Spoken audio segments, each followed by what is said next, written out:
बिस्मिल्लाहिर्रहमानिर्रहीम। अस्सलामुअलैकुम। Welcome viewers, Saudi Urdu news channel को देखने और पसंद करने का बहुत बहुत शुक्रिया।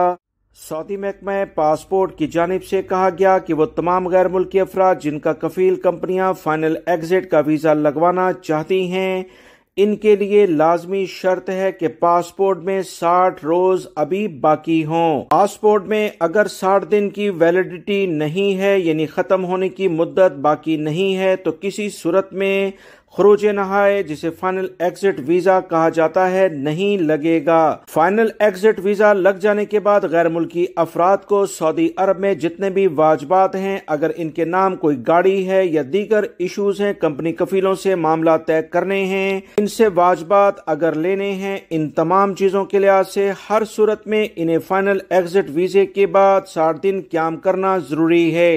इन 60 दिनों में अगर इनके वाजबात कंपनी कफील क्लियर नहीं करती, तो याद रखें, कंपनी कफील के साथ किसी भी किस्म का कोई पेपर साइन ना करें। अगर आपने कोई पेपर साइन कर दिया तो उसके बाद आपको सऊदी अरब में हर सूरत में 60 दिन के बाद लाजमी जाना है।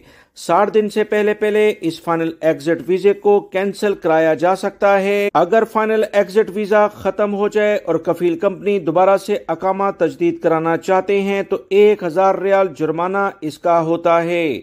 बहुत सारे गैर मुल्की भाई इस बारे में सवाल करते थे कि फाइनल एग्जिट वीजे की क्या कोई फीस है, क्योंकि कफील कंपनियां इनसे फीस का भी मुतालबा कर सकती हैं। तो याद रखें, सऊदी अरब में कवानीन के मुताबिक फाइनल एग्जिट वीजा, जिसे खरूज नहाया वीजा कहा जाता है, इसकी कोई चार्जेस नहीं हैं। सिर्फ छुट्टी वाले वीजे, जिसे खरूज आऊदा वीजा कहा जाता है, उसके माहाना बुनियाद पर फीस ली जाती है।